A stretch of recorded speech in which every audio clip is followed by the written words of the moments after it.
ditinggikan dan dipuji. Yesus kami puja. Yesus kami puja, kami sembah sebagai Raja. Berdiri di tengah kami, ditinggikan dan dipuji. Sembah dan puji nui tatamu. Sembah dan puji nui tatamu. Sembah dan puji nui tatamu. Yesus Tuhan adalah Raja. Sembah dan puji. Sembah dan puji nui tatamu. Sembah dan puji nui tatamu. Sembah dan puji nui tatamu. Yesus Tuhan adalah Raja. Sembah dan puji nui tatamu. Sembah dan puji nui tatamu. Sembah dan puji nui tatamu. Yesus Tuhan adalah Raja. Yesus Tuhan, Yesus Tuhan adalah Raja. Yesus kau Tuhan. Yesus Tuhan adalah. Ya, shalom Bapak Ibu yang terkasih dalam Tuhan Yesus. Shalom. Kelihatan kok wajah-wajah yang penuh sukacita. Berarti doanya terkabul ya. Betul kan? Tema kita apa? Kuasa doa. Kita hafal banget ayatnya. Yakobus 5 ayat 16. Ya. Apa? Doa orang benar besar kuasanya. Ya, bukan kuasa doanya sebetulnya yang jadi poin utamanya, tetapi orang benarnya. Ya, kita mau doa jumpalitan, kalau kita nggak pernah benar di mata Tuhan, rasanya sulit untuk doa kita ada kuasanya. Di abad ke-10, ya di abad ke-10 itu pernah terjadi yang namanya bukit bergeser, tahu ya? Tuhan kan bilang iman sebesar biji sesawi dapat memindahkan gunung. Waktu itu ada bukit namanya Mukatam, ya. Lalu datang kafilah karena dia mendengar firman itu. Ya, iman sebesar biji sesawi dapat memindahkan gunung. Lalu dia tantang seorang uskup di situ, dia bilang, "Kalau kamu berdoa bisa pindahkan gunung ini, maka kafilah itu akan masuk Kristen. Tetapi kalau tidak terjadi, tidak berpindah gunung itu, maka seluruh orang Kristen di kota itu harus keluar dari kota itu." Bayangin, ya. Secara manusia mungkin uskup itu, waduh, satu tantangan yang berat dan kayaknya nggak mungkin. Dikasih waktu cuma 3 hari, ya, 3 hari. Lalu uskup itu mengumpulkan para imam, lalu mereka mulai berdoa selama 3 hari. Waktu hari pertama berdoa, uskupnya bermimpi didatangi oleh seorang malaikat, dan malaikat itu bilang, "Carilah seorang yang bernama Simon, adanya di jembatan." Simon itu penyamak kulit, dibilang. Penyamak kulit itu suka menjemur kulit, merapikan kulit. Jadi uskup itu segera besoknya setelah bangun dia cari si Simon itu, dan ternyata ada. Simon itu bermata satu. Kenapa Simon itu bermata satu? Simon itu taat sama Tuhan. Kalau baca firman Tuhan secara harafiah, firman Tuhan bilang gini, kalau matamu menyesatkan, cungkillah matamu. Maka dia cungkil. Itu sebabnya mata dia satu. Nah, yang menarik adalah si uskup nggak habis pikir, kenapa harus mencari Simon? Tetapi karena Simon orang benar, Simon setia, maka uskup menggandeng Simon masuk di dalam doa mereka. Pada hari keempat datanglah kafilah itu dan dia bilang, mana gunung itu berpindah. Lalu mereka berdoa, dikatakan gunung itu bergeser sepanjang 3 kilometer. Dan itu benar-benar terjadi. Yaitu ada sejarahnya. Dan kita tahu kalau pernah ke Israel, itulah gereja sampah, itulah bekas gunung berpindah itu. Dahsyat kan? Bagi Tuhan gak ada yang mustahil. Tapi pertanyaannya, apakah kita menjadi orang yang benar? Kadang-kadang kita kan push Tuhan untuk doa-doa kita untuk dijawab sama Tuhan. Sekarang gini, PD di tempat ini bikin sebuah KRK. Bikinnya di tempat yang padat, yang jalurnya selalu macet. Terus kita buatnya di mana hari lagi musim-musimnya hujan. Kira-kira panitia doanya apa? Wah, Tuhan berilah hari yang cerah, berilah jalanan jangan macet, gitu kan? Perlunya doa dan puasa. Bahkan di gedung itu dia doa keliling. Betul? Betul apa salah doa kayak gitu? Enggak ada yang salah sih doa ya. Tapi kurang tepat. Kenapa kurang tepat? Karena kita memanjakan umat. Coba renungkan, kita sangat memanjakan umat. Kalau fasilitas kita sediakan yang nyaman-nyaman, biar umat datang menikmati. Kenapa doanya nggak diubah? Tuhan, berilah hati umatmu, hati yang rindu akan Kau. Sekalipun hujan besar, sekalipun jalan macet, mereka tetap datang. Beda kan? Tapi ini enggak, biar hujan enggak turun, biar jalanan enggak macet, pokoknya umat datang dengan nyaman dan menikmati. Nanti umat terbiasa dengan iman yang lembek kayak gitu. Tapi kita ubah supaya umat itu punya iman yang betul-betul punya kerinduan yang dalam.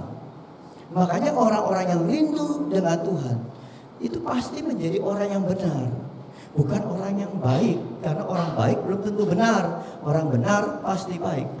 Yesus pernah kasih perumpamaan gini. Ada seorang kaya dan seorang pengemis Lazarus namanya. Tahu? Dikatakan Lazarus mati, lalu masuk kemana? Ke pangkuan Abraham. Lalu orang kaya itu mati, dia masuk kemana? Ke lembah maut yang paling dalam, di mana panas api yang tidak tahan. Sampai dia dari neraka itu bilang, Lazarus, ulurkanlah jarimu supaya aku dapat menikmati kesejukan. Padahal jaraknya jauh ya, Firdaus sama itu. Pertanyaannya, kenapa orang kaya masuk neraka? Kenapa orang kaya masuk neraka, Lazarus masuk surga? Orang kayanya jahat nggak? Nggak kan, bingung kan? Jahat nggak dia orang kaya? Nggak jahat. Karena kalau jahat dia usir tuh Lazarus kan? Dia nggak jahat loh. Dia nggak usir pengemis di situ walaupun borokan mungkin bau, dia nggak usir. Dia menikmati apa yang dia punya kan? Sayangnya dia nggak baik. Nangkap ya? Dia nggak jahat, dia juga nggak baik. Karena kalau baik dia pasti tolong Lazarus. Dia kasih makan, korengnya disembuhkan, diobati. Dia nggak peduli. Dia nggak jahat, dia nggak baik. Namanya apa? Wahyu 3 ayat 14, 15, 16. Namanya apa? Kita lihat ini. Wahyu 3 ayat 14 sampai 16.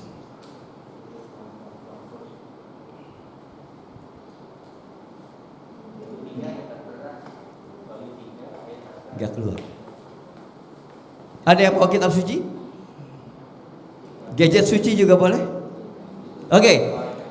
Dan tuliskanlah kepada malaikat jemaat di Laodikia. Malaikat ini bukan bicara makhluk bersayap. Di sini berbicara tentang pemimpin rohani, mungkin ketua PD, imam di sini, uskup, paus. Maka dikatakan dan tuliskanlah kepada malaikat jemaat di Laodikia. Laodikia itu jemaat yang sudah terima Yesus, ya. Makanya dikatakan inilah firman dari Amin, saksi yang setia dan benar, permulaan dari ciptaan Allah. Jadi jemaat Laodikia ini sudah mengenal Tuhan, bahkan sudah rajin beribadah. Ayat 15.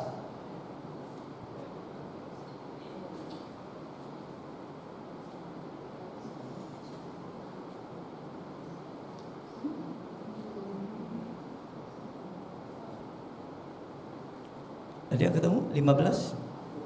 Aku tahu segala pekerjaanmu, aku tahu segala pelayananmu, aku tahu rajinnya ibadahmu. Engkau tidak dingin dan tidak panas. Alangkah baiknya jika engkau dingin atau panas. Next.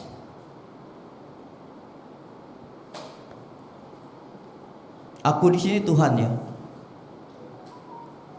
Inilah Sarah 3:16.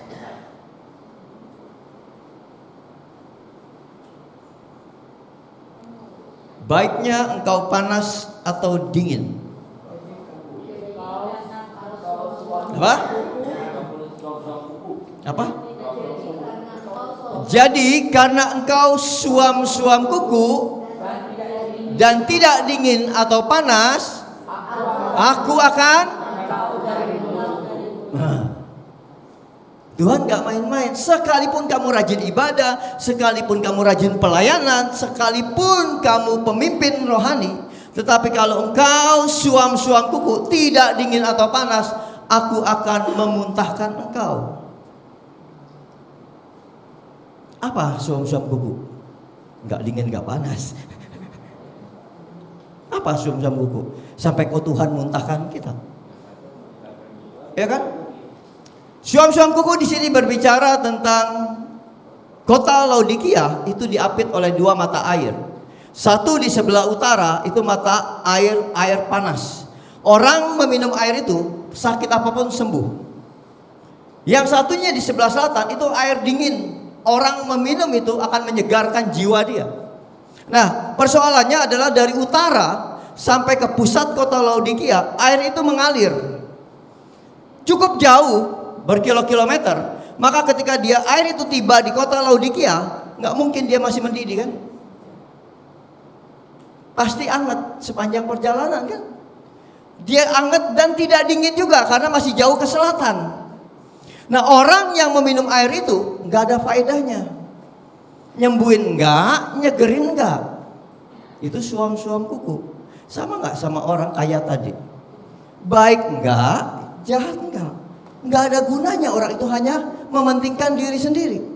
Artinya sebagai anak Tuhan yang katanya mengikut Yesus sebagai jalan kebenaran, dan kita tidak hidup benar seperti yang Tuhan mau, atau suam-suam kuku, kita nggak menjadi saluran berkatnya, kita nggak menjadi saluran kasihnya, tidak ada gunanya kata Tuhan, hanya mengenyangkan diri sendiri. Tuhan muntahkan sekalipun kau rajin pelayanan.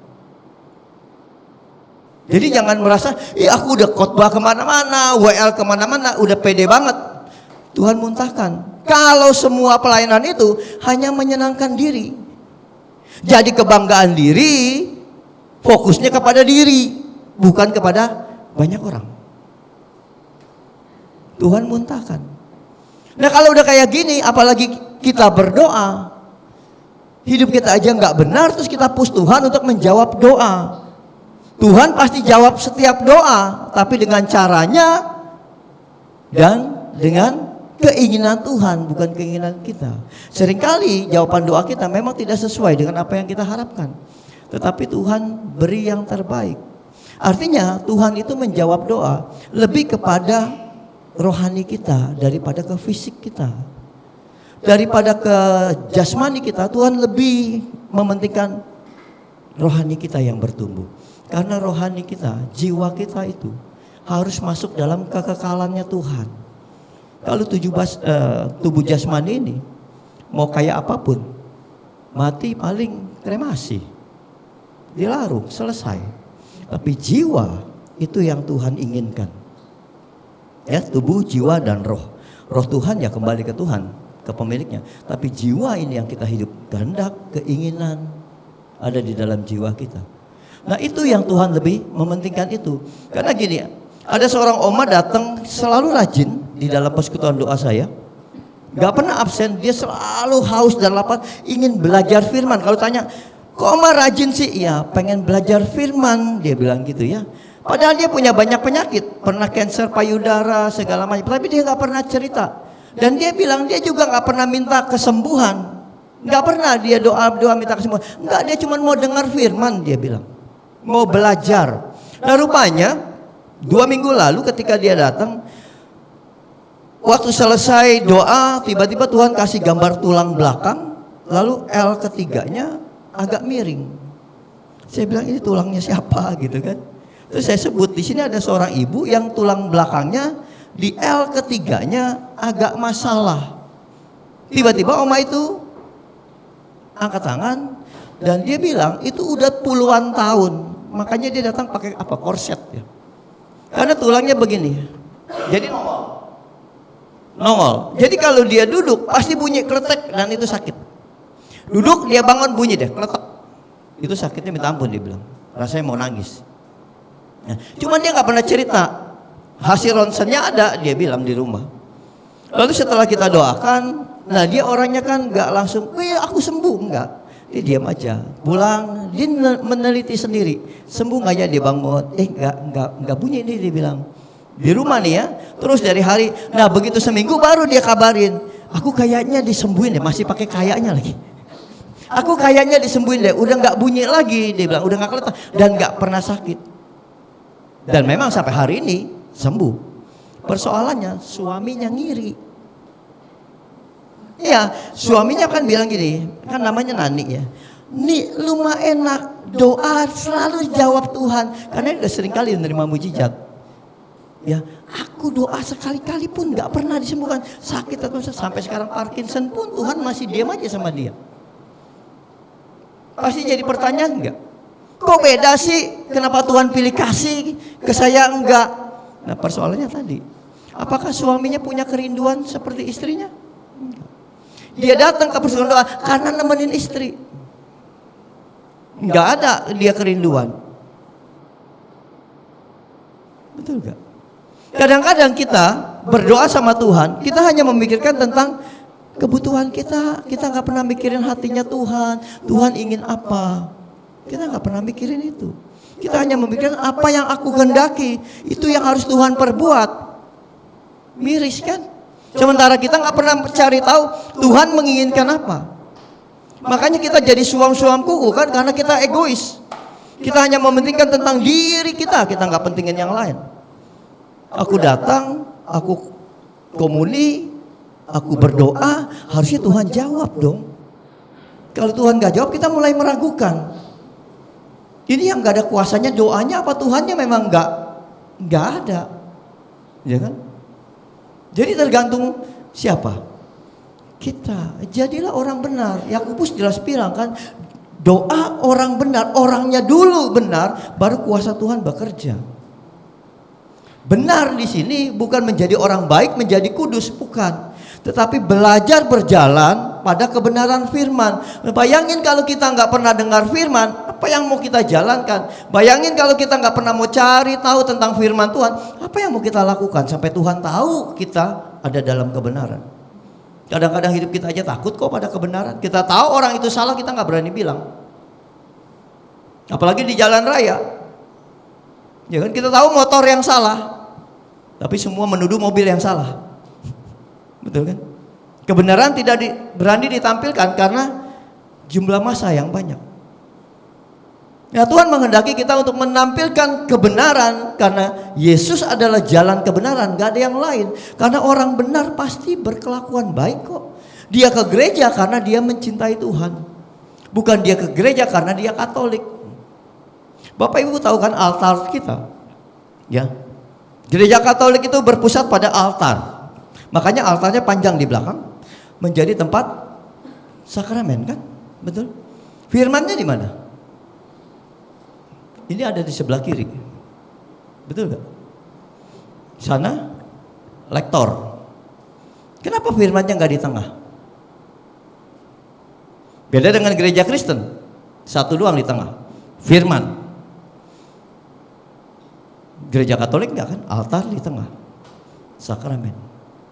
Karena gereja Katolik ya berprinsip ya, magisterium pengajaran mengatakan bahwa kita umat Tuhan itu dipersatukan oleh tubuh dan darah Kristus.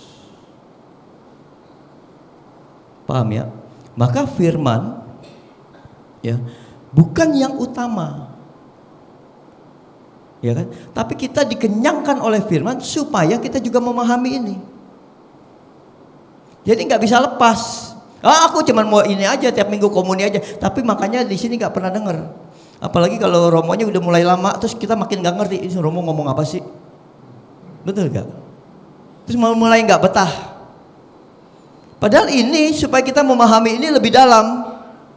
Kalau kita dapat dari situ ini dalam, kamu sakit makan hosti sembuh. Betul nggak? Kita nggak pernah perhatikan di sini karena kita berpusat di sini. Terus kita nggak memahami. Pokoknya kalau minggu terima komunis selesai, nggak bisa begitu. Kita harus tahu, mengerti Tuhan punya maksud apa di dalam kehidupan kita. Maka perkembangan rohani kita bukan semata-mata menjadi rutinitas, tetapi setiap hari kita seakan-akan berjalan bersama Tuhan, mengerti kehendaknya Tuhan di dalam setiap kehidupan kita. Maka kita akan melihat kuasa-kuasa Tuhan bekerja. Kalau enggak gitu. Bapak Ibu pasti punya banyak masalah kan? Ada yang enggak punya masalah? Kenapa? Apa yang dipenuhi di dalam kehidupan kita sampai kita enggak bisa hidup menurut apa yang Tuhan mau? Karena enggak lain. Setiap kita pasti dipenuhi rasa apa? Khawatir kan? Kesini aja khawatir enggak?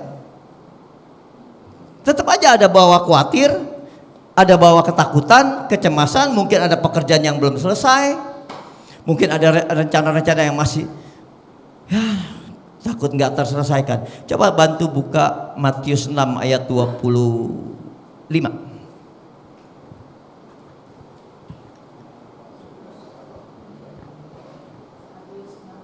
Ayat 25.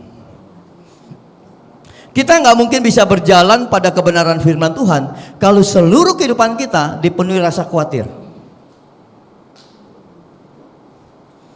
Sama-sama yuk kita baca 3, 2, 1. Karena itu janganlah akan dan janganlah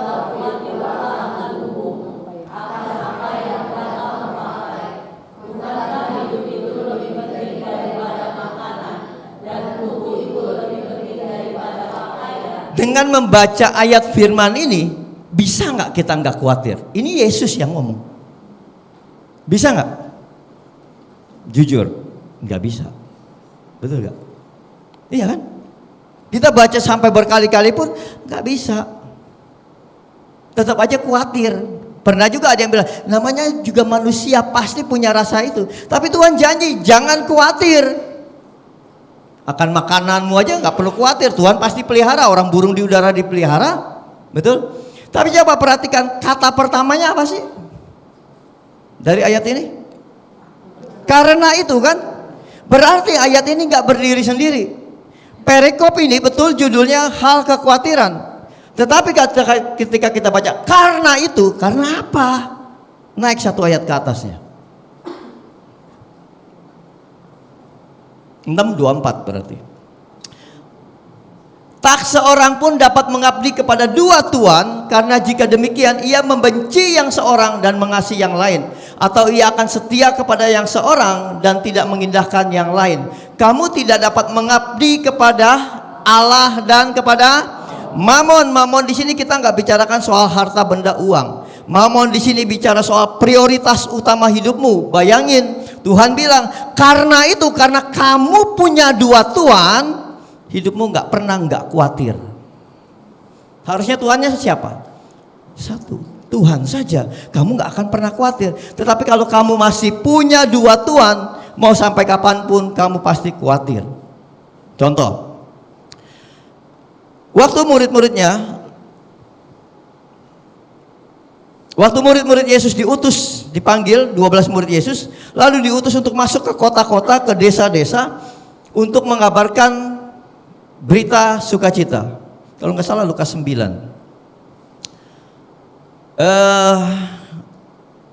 Lalu Yesus bilang gini, pergilah ke sana, aku kasih kuasa untuk menyembuhkan, kuasa untuk mengusir setan.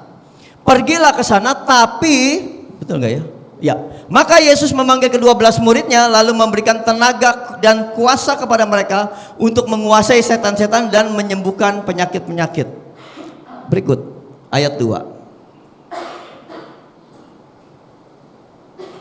Dan ia mengutus mereka untuk memberitakan kerajaan Allah dan untuk menyembuhkan orang. Ayat 3. Di sini katanya kepada mereka, jangan membawa apa-apa dalam perjalanan. Jangan membawa tongkat, bekal, roti, uang, bahkan baju. 12 murid diutus nih sama Yesus, tapi nggak boleh bawa ini. Tongkat, bayangin dia masuk hutan, keluar hutan, ketemu binatang buas, dia nggak boleh bawa tongkat. Ya kan? Terus kalau lapar gimana? Nggak boleh bawa roti. Nggak boleh juga ke warteg, karena nggak boleh bawa uang. Baju pun pakai yang ada. Kira-kira ke-12 murid itu khawatir nggak? Khawatir kan? Seharusnya. Next coba. Dan apabila kamu sudah diterima dalam suatu rumah, tinggallah di situ sampai kamu berangkat dari situ. Jadi ceritanya ke-12 murid itu pergi mencari yang sakit, yang perlu didoakan. Dia ke rumah-rumah. Ya mungkin begitu sampai, aduh lapar, tapi dia doakan. Begitu sembuh, tuan rumah senang nggak? Senang kan? Diterima kan? Kalau diterima dikasih makan ya kamu makan. Kalau disuruh mandi ganti baju dikasih baju ya kamu pakai. Artinya ketika kamu punya kuasa kesembuhan, kamu punya kuasa mengusir setan, jangan tinggi hati. Kalau tinggi hati pasti rumah-rumah nggak terima kamu. Artinya Tuhan pakai orang-orang yang kamu sembuhkan untuk memelihara pelayananmu. Dia dicukupkan, dikenyangkan pasti. Kenapa? Karena modal berdoa, mengusir setan, menyembuhkan orang sakit, kan modalnya cuma mulut sama iman. Betul kan? Nggak perlu uang kan? Tinggal doain aja orang sembuh. Karena ada kuasa Tuhan, kan udah diberikan kuasa. Ketika engkau ramah, engkau rendah hati, engkau pasti diterima, pasti diberi makan. Kisah ini ternyata murid-muridnya lulus. Mereka bisa dengan senang hati, mereka dikenyangkan, mereka punya baju. Ya, mereka nggak ada masalah dengan ini. Tapi Yesus nggak berhenti di sini. Ya, ketika Yesus tahu mereka berhasil, dikatakan Yesus menyingkir ke tempat yang sunyi. Waktu dia menyingkir ke tempat yang sunyi, orang banyak tahu nih, lalu berbondong-bondong mengikuti dia. Dan hari sudah gelap. Nah, di tempat sunyi itulah karena Yesus melihat orang ribuan, lalu dia tergerak hati untuk mengajar dan menyembuhkan. Tiba-tiba muridnya yang 12 ini datang. Guru, dia bilang, waduh banyak banget nih orang, ribuan. Hari sudah sore, sudah gelap pula, tempatnya sunyi lagi. Suruh pulang aja guru, biar mereka makan di rumah masing-masing. Kan gitu kan. Idenya bagus nih murid-muridnya. Ya kan, kalau enggak siapa yang kasih makan, puluhan ribu loh. Idenya bagus. Tapi Yesus bilang apa? Jangan, kamu murid-muridnya yang harus kasih makan. Kalau tadi dia nggak ada masalah deh, cuma doain orang, pakai mulut, ngusir setan, pakai mulut. Ini kasih makan ribuan kan harus pakai makanan. Kalau pakai makanan kan harus beli. Nah Yesus hebatnya, dia sengaja menyingkir ke tempat yang sunyi, nggak ada toko bakery di situ. Hari sudah malam, ya kan? Nah Yesus tahu pikirannya Filipus. Filipus mikirin apa? Uang tinggal 200 dinar, mau beli apa? Mana cukup? Maka Yesus panggil Filipus. Filipus, di manakah kita dapat membeli roti? Filipus jawabnya apa? Guru, uang kita cuma 200 dinar. Coba perhatikan pertanyaan dan jawaban nggak nyambung. Yesus kan nanyanya di mana toko roti? Dia jawabnya, lihat prioritas ini udah beda. Tuannya udah bukan lagi Yesus, tetapi uang. Fokus Filipus bukan lagi kepada Tuhan. Dia tidak lagi mengandalkan kepada Yesus. Dia mengandalkan uang yang 200 ini bisa beli apa. Makanya orang akan penuh rasa khawatir ketika dia punya dua tuan. Betul dia berdoa kepada Tuhan, betul dia ke gereja, betul dia percaya kepada Yesus. Ketika dia sakit, dokter bilang apa? Penyakitmu gak bisa disembuhkan. Kamu mau dengar dokter apa mau dengar firman Tuhan? Kan gitu kan? Waktu kamu dengar dokter, wah khawatir kamu jauh lebih besar daripada imanmu. Dipenuhi ketakutan. Kankermu sudah menyebar kemana-mana. Makin takut. Makin ciut imannya. Karena dua Tuhan yang kamu pegang. Betul kan? Ini yang dialami Filipus. Padahal Filipus dan Yesus pelayanan bareng. Dia sudah lihat Yesus menyembuhkan orang buta, membangkitkan orang mati, menyembuhkan orang lumpuh. Tapi dia melihat uang dia cuma 200, nggak mungkin kasih makan puluhan ribu. Lalu Andreas jalan-jalan dan dilihat anak kecil punya 2 ikan dan 5 roti. Andreas bilang, guru ini sih ada nih 2 ikan sama 5 roti. Tapi mau diapain juga? Mau dicincang juga nggak cukup. Iya kan? Tapi Andreas mungkin berdasarkan pengalaman Yesus pernah buat ini itu, maka dia ketika Yesus bilang bawa ke sini, dia serahkan. Terserah deh. Siapa tahu Yesus bisa buat ini. Siapa tahu Yesus bisa melakukan sesuatu dengan 2 ikan 5 roti ini. Lalu Yesus memberkati 2 ikan dan 5 roti itu. Lalu diberikan kepada 12 muridnya. Dan 12 muridnya membagikan kepada umat yang banyak itu. Dikatakan sisa berapa? 12 bakul. Jadi masing-masing murid pegang sebakul sekarang. Betul kan? Kan 12 murid. Kan Yesus sudah bilang, kamu yang mesti bagikan, bukan Yesus. Jadi multiplikasi ikan dan roti itu terjadi oleh muridnya, bukan Yesus. Karena Yesus cuman memberkati dan murid yang membagikan. Dia bingung nih, nggak habis-habis. Sampai semua udah kebagian, masih ada sebakul. Setiap murid pegang sebakul, sisa 12 bakul. Artinya kan kalau kamu percaya Yesus, kamu mengandalkan Dia satu-satunya, semua perkaramu pasti beres. Nggak ada yang nggak bisa. Persoalannya kita punya 2 Tuhan. Maka doa kita jadi nggak ada kuasa. Kamu berdoa, kamu khawatir. Karena dengan keadaanmu, situasimu kan. Betul kan? Nah pada peristiwa ketiga, ketika Tuhan Yesus memberi makan 4.000 orang dengan 7 roti. Ya. Jadi Yesus sengaja nih rentetannya. Dicari ketika orang banyak 4.000, Yesus tanya, kamu punya apa? Punya 7 roti. Dan muridnya gak protes. Gak bilang, cuma 7 roti, kita mesti nambah nih. Enggak, dia langsung kasih 7 roti kepada Yesus. Artinya muridnya mulai mengandalkan Tuhan. Bukan apa yang ada di tangan, bukan apa yang dia miliki. Dia mengandalkan Tuhan sepenuhnya. Dia percaya 7 roti ini Tuhan bisa buat. Lalu 5 roti 2 ikan bisa untuk makan 10.000 orang lebih. Masa si 7 roti Tuhan gak bisa buat?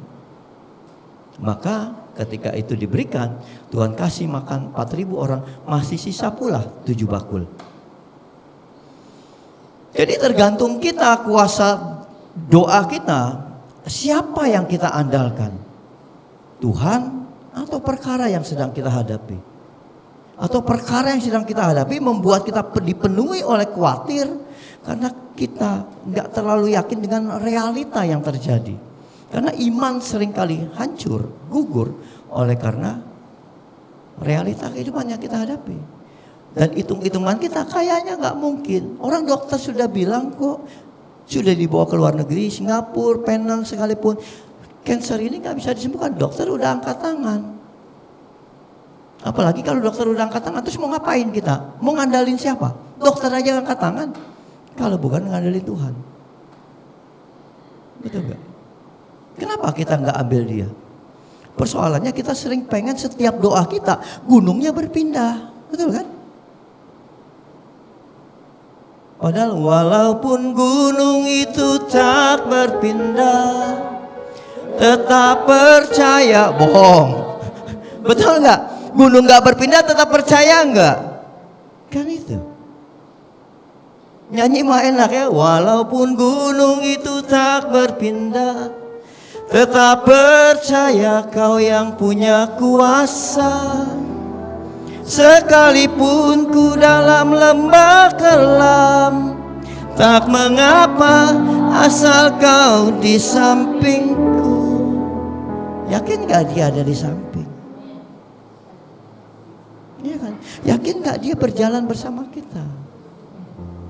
Seringkali kita jalan sendirian. Atau ketika kita senang pun kita jalan lebih dulu dari Tuhan. Tuhannya udah kita gak pikirin. Ya kan? Kalau masalah baru kita mikirin betulkah dia di samping. Kita itu kurang jujur aja ya. Kita tuh nggak intim sama Tuhan. Kayak lu gue kalau gue perlu gue panggil. Betul kan? Ke gereja mah ke gereja. Percaya. Tapi apakah kita punya relasi? Punya gak sih kita relasi? Sampai kita mikirin nih, Tuhan hari ini lagi ngapain? Dia mau apa? Pernah gak kita? Kalau waktu kita pacaran kan kita pikirin terus kan? Bahkan kita telepon gak ada aja. Wah, pikiran kita kemana-mana nih. Dia lagi jalan sama siapa nih? Gitu kan? Tapi sama Tuhan kita gak sampai titik itu. Kita cuekin sampai sama Tuhan. Apakah dia ada gak di samping kita? Kita gak peduli. Selagi kita menikmati kehidupan kita. Tapi ketika kita jatuh, kita mulai bertanya-tanya, Tuhan ada gak? Coba. Maka paling penting membangun relasi dengan Tuhan. Gak ada yang lain. Membangun relasi sampai kamu merasakan Tuhan itu hadir, Tuhan itu ada buat dirimu. Sampai kamu bisa nangis setiap saat ketika ingat Tuhan tuh bisa nangis. Tuhan pengen kita punya hati yang seperti itu. Hati yang merindukan Dia. Dia gak peduli kamu mau rajin ke gereja atau enggak. Kamu tambahin rajin ke gereja enggak tambah sayang kan Dia. Karena sayangnya gak pernah terbatas. Yang Dia ingin kamu punya relasi. Buat apa kamu ke gereja tiap minggu terima komuni, bahkan misa harian. Tapi sesungguhnya kamu gak punya relasi. Artinya kamu gak pernah mikirin Dia. Dan kamu gak pedulin Dia. Kamu hanya rutinitas. Itu yang saya sayangkan. Banyak orang yang rajin ibadah, tapi sesungguhnya gak punya relasi loh. Kenapa kita bangun relasi dengan Tuhan? Gak peduli mau hujan, mau macet, saya tetap datang, orang saya cinta Tuhan kok. Malam minggu kalau mau ke rumah pacar udah dandan dari jam 3 sore, pada janji jam 7, jam 3 sore udah wangi. Gerimis, tenang, ada payung. Berangkat ke rumah pacar. Ke gereja enggak kayak gitu. Udah dandan rapi, gerimis, gak jadi ke gereja. Apalagi hujan besar, betul gak? Kita bisa dibatasi oleh hal-hal kayak gitu untuk bertemu Tuhan dan kita nggak peduli, nggak punya greget, nggak punya hasrat, nggak punya passion yang lebih buat Tuhan. Saya ada orang Muslim datang sama saya, dia istri dari perwira pas pampres. Dia datang, dia Muslim karena dia dengar Andi itu orangnya universal. Jadi doain agama apa aja saya doain. Yang penting dia doanya atas nama Tuhan Yesus. Dia datang dalam kondisi lebam seluruh tubuh, perempuan, istrinya. Karena dokter vonis itu autoimun. Nah, waktu dia datang hari Jumat, kemudian saya cuma butuh air di atas suam-suam kuku, anget tapi lebih panas tapi bisa diminum. Saya cuma butuh itu, kemudian airnya saya doakan. Kemudian saya tutup dengan Bapak kami 1 kali, 3 kali Salam Maria, tapi dia ngikut. Bapak kami dia ikut, Salam Maria dia ikut. Kemudian saya bilang, Ibu minumnya bebas ya, gak perlu ditenggak sekalipun. Kapanpun Ibu mau minum, mau bawa pulang sekarang terserah, mau minum sedikit-sedikit terserah. Yang penting cara minumnya. Cara minumnya waktu Ibu minum, Ibu harus merasakan air itu masuk ke seluruh pembuluh darah. Nanti pembuluh darah menemukan yang sakit, di situ ada kuasa Tuhan yang bekerja yang menyembuhkan. Caranya itu aja. Udah dia pulang. Dan Senin dia memang janji harus ke dokter karena mau diambil tulang sumsum. Supaya tahu jenis autoimunnya apa. Jadi dia Senin ke dokter, diantar oleh suaminya. Dan mungkin di dokter itu banyak pasien lagi ngantri. Mungkin pasiennya cerita, itu ngambilnya sakit loh katanya. Memang sakit sih ya. Karena jarumnya aja panjang. Jadi dia dengar itu dia bilang gini, Pak kayaknya aku gak siap deh hari ini. Terus suami bilang, ya gak apa-apa mah. Apapun mama siap, papa pasti temenin. Pokoknya autoimun ini kita hadapi bersama-sama. Jadi mereka pulang, gak jadi ambil tulang sumsum. Selasa bangun tidur, itu lebamnya gak ada lagi. Sampai hari ini. Dan dia kalau saya lagi ngajar, kalau saya lagi khotbah, dia suka datang di Kelapa Gading. Duduknya di belakang. Saya lagi tunggu aja, kali dia mau ganti nama pakai Margaret atau Maria. Boleh dong, iya kan? Suaminya juga mendukung, dalam arti suami bilang gini, kalau pengajarannya bagus kenapa enggak? Lihat ya, dia bukan orang yang percaya Yesus, bahkan enggak kenal Yesus. Tapi ketika dia mengalami ini dan dia mendengar kuasa doa itu, dia berani datang loh. Dan dia berani didoakan dan dia berani mengucapkan Bapa Kami dan Salam Maria. Apa yang menjadi dia ucapkan dengan ketulusan pastinya, nggak ada keraguan saya percaya, dan dia nggak membantah di dalam hatinya, kuasa Tuhan bekerja. Mungkin kita masih ragu, kita doa tapi dokter bilang ini, apa iya ya, apa mungkin ya, betul nggak? Tapi orang yang datang tanpa beban, dia datang sungguh kepada Tuhan, Tuhan bekerja. Maka benarin dulu posisi kita sebagai anak-anak Tuhan. Kita anak-anak Tuhan kan? Kalau anak-anak Tuhan pasti punya kelakuan yang sama sama Tuhan. Betul gak? Tuhan Maha Pengasih, Maha Pengampun. Kalau Tuhan bilang ampuni, maka kamu harus ampuni. Karena dia mengampuni. Kalau dia sebagai Bapak mengampuni, masa kita gak mengampuni? Di situ aja kita udah gak benar sebetulnya. Kita masih tahan, gak bisa Tuhan, terlalu menyakitkan. Ya gak bisa, Tuhan lebih sakit. Tapi Tuhan ampuni kok. Kok kamu gak bisa? Kalau itu aja gak bisa, susah kuasa Tuhan bekerja. Maka seringkali kuasa Tuhan bekerja itu dibatasi oleh hal kayak gitu. Kepahitan kita, sakit hati kita. Itu yang membatasi kuasa Tuhan bekerja atas setiap doa kita, permohonan kita, bahkan perkataan kita. Gak perlu doa kita katakan juga harusnya sembuh. Bukankah setiap perkataan itu penuh dengan kuasa? Itu janjinya Tuhan.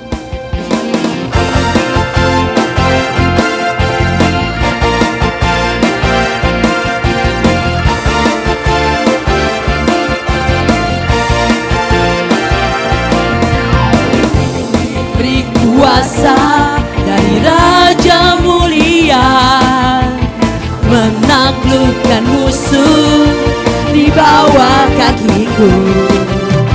Ku pakai kuasa dari Raja Mulia. Bila Allah ada bersamaku, siapa jadi lawanku? Sungguh besar Kau Tuhanku, Engkau merisai hidupku. Ku berdiri dengan iman dalam Yesus Tuhan. Kau yang memberi kemenangan, ku bersorak merayakan. Terpujilah